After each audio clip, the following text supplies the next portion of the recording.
suatu peristiwa besar yang terjadi di masa silam yang ditandatangani di Duku Kerten, Jantiharjo, Karanganyar, Jawa Tengah. Situs sejarah ini hadir sebagai perekat ingatan kolektif masyarakat dengan peristiwa tersebut.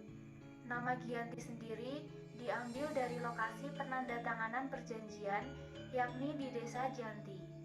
Dalam pelafalan Belanda, ia tersebut sebagai Ianti dan secara tertulis ia terbaca sebagai Giyanti. Dan tempat tersebut sekarang dikenal sebagai Duku Kerten, Jantiharjo, Karanganyar, Jawa Tengah. Perjanjian ini lahir sebagai sebuah kesepakatan segitiga politik antara Pakubuwono III, Pangeran Mangkubumi, dan Perserikatan Dagang Hindia Belanda atau VOC pada 13 Februari 1755. Pada masa silam, perjanjian Giyanti ini dibuat untuk meredam api konflik yang telah terjadi berlarut-larut. Pasca perpindahan Keraton Kartasura ke Surakarta, api dari geger pecinan ini ternyata belum mati tepat di sumbunya. Pada waktu itu, Mangkubumi yang membantu Pakubuwono II dalam meredakan api konflik mendapat hadiah berupa sebidang tanah dari Pakubuwono II. Namun, luas tanah yang diberikan rupanya menimbulkan kecemburuan. Salah seorang pangeran lalu mengeluhkan ketidakadilan terkait hadiah tersebut kepada Gubernur Jenderal Baron van Imhoff. Gubernur Jenderal di Batavia itu lalu mengeluarkan keputusan yang membuat tanah tersebut tidak jadi dimiliki oleh Mangkubumi. Sejak saat itulah pecah perang Mangkubumen. Puluhan ribu prajurit Belanda dan prajurit Jawa tewas. Perlawanan ini mendorong gubernur dari VOC untuk Jawa Utara, Nicholas Harting, mengambil sikap. Untuk menyelamatkan daerah operasionalnya, secara tertutup Harting melakukan perundingan dengan Pangeran Mangkubumi. Setelah berkali-kali melakukan perundingan, Harting bersepakat dengan keinginan Pangeran Mangkubumi yang juga hendak menjadi penguasa di tanah Jawa. Pada 23 September 1754, nota kesepahaman antara VOC dan Mangkubumi terlaksana, dan nota tersebut disampaikan kepada Pakubuwono III, sang pengganti Pakubuwono II. Nota tersebut menyatakan bahwa Pangeran Mangkubumi mendapatkan wilayahnya, dan pada 4 November 1754, Pakubuwono III menyatakan persetujuannya terhadap hasil perundingan Gubernur Jawa Utara dengan Mangkubumi. Surat pernyataan itu disampaikan oleh Pakubuwono III kepada Gubernur Jenderal VOC Jacob Mosel. Kesepakatan itu mendorong terjadinya sebuah perjanjian besar yang ditandatangani di Desa Giyanti, beberapa kilometer di sebelah timur Surakarta. Penandatanganan perjanjian Giyanti ini menjadi pangkal dari terbelahnya tanah Jawa menjadi dua bagian, atau yang dikenal dengan istilah Palihan Nagari. Hal ini menjadi awal mula naik tahtanya Mangkubumi di Yogyakarta sebagai Sri Sultan Hamengkubuwono I dengan gelar Senopati Engalogo Saidin Panotogomo Khalifatullah sejak ditandatangani perjanjian tersebut pada 13 Februari 1755. Lalu, 2 hari kemudian, tepatnya tanggal 15 Februari 1755, ada sebuah pertemuan. Aspek atribut-atribut keraton antara lain, keris yang menjadi pusaka raja itu diserahkan kepada Sultan Hamengkubuwono I. Yang kedua adalah bahasa. Jogja meneruskan dialek yang disebut bahasa Bagongan. Antara Surakarta dan Yogyakarta juga punya identitas.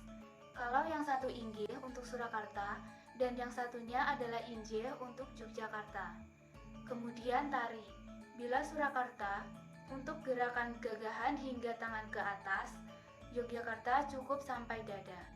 Hingga sampai menggunakan penutup kepala yang disebut blangkon, Yogyakarta menggunakan benjolan di belakang, sedangkan Surakarta cukup dengan krepes atau datar. Masyarakatnya itu lalu pilah dalam hal penampilan atau gaya dan klaim antara Wong Solo dan Wong Nyokjo. Akan tetapi, keterbelahan masyarakat Jawa tidak terjadi seketika selepas perjanjian Giyanti. Proses pembagian wilayah dan juga aspek-aspek lain seperti bahasa mengalami proses panjang yang berjalan seiring waktu. Pembagiannya itu sengaja diacak sehingga banyak wilayah yang tumpang tindih satu sama lain. Pembagiannya itu sengaja diacak sehingga banyak wilayah yang tumpang tindih satu sama lain. Ada beberapa wilayah Jogja, sekelilingnya wilayah Solo, dan ada beberapa wilayah Solo, sekelilingnya wilayah Jogja, sehingga mengakibatkan kecenderungan untuk konflik di antara kedua kerajaan itu. Sementara itu, pasca perjanjian Giyanti, Raden Mas Said atau Pangeran Sambernyawa yang dahulu membantu Pangeran Mangkubumi masih terus melakukan pemberontakan. Seperti halnya Mangkubumi, Pangeran Sambernyawa yang juga Trah Pakubuwono turut menuntut hak sebagai penguasa wilayah. Dalam gerakannya pada Oktober 1755, Pangeran Sambernyawa berhasil mengalahkan satu kelompok VOC. Kemudian pada Februari 1756, ia juga hampir membakar keraton yang baru saja didirikan di Yogyakarta. Setelah perang bertahun-tahun, akhirnya VOC menyudahinya dengan penandatanganan Perjanjian Solo III pada 1757, yang kemudian membuat tanah Jawa kembali terbagi. Pada perjanjian ini, disepakati bahwa Pangeran Sambernyawa mendapat sebagian dari wilayah Kasunanan Surakarta dengan wilayah yang kini dikenal sebagai wilayah Kadipaten Mangkunegaran. Pangeran Sambernyawa pun berjatah tahta dengan gelar Kanjeng Gusti Pangeran Adipati Arya Mangkunegara Lelono Joyo Miseso Senopati ing Alogo Satrio Rogo Mataram ing Nagari Surakarta Hadiningrat. Keterbelahan Jawa ini di kemudian hari belum berhenti. Pada 1813, di masa Gubernur Jenderal Thomas Stamford Raffles dari Kerajaan Inggris, Kesultanan Ngayogyakarta juga terbelah dengan lahirnya Pakualaman. Dengan demikian, tanah Jawa kemudian memiliki 4 wilayah pemerintahan, masing-masing tumbuh dengan perbedaan model dan orientasi politik. Hal ini pun mengantarkan Jawa pada rupa yang beragam. Dinamika politik yang digerakkan oleh angin revolusi pada masa pertengahan 1940 membuat masing-masing mengalami nasib yang berbeda. Hal ini berujung pada perbedaan status hingga hari ini. Di masa Republik Indonesia, Kasunanan Surakarta dan Kadipaten Mangkunegaran menjadi situs cagar budaya. Sementara wilayah Yogyakarta yang di dalamnya juga terdapat Pakualaman menjadi daerah istimewa Yogyakarta. Sekian yang dapat saya sampaikan. Wassalamualaikum warahmatullahi wabarakatuh.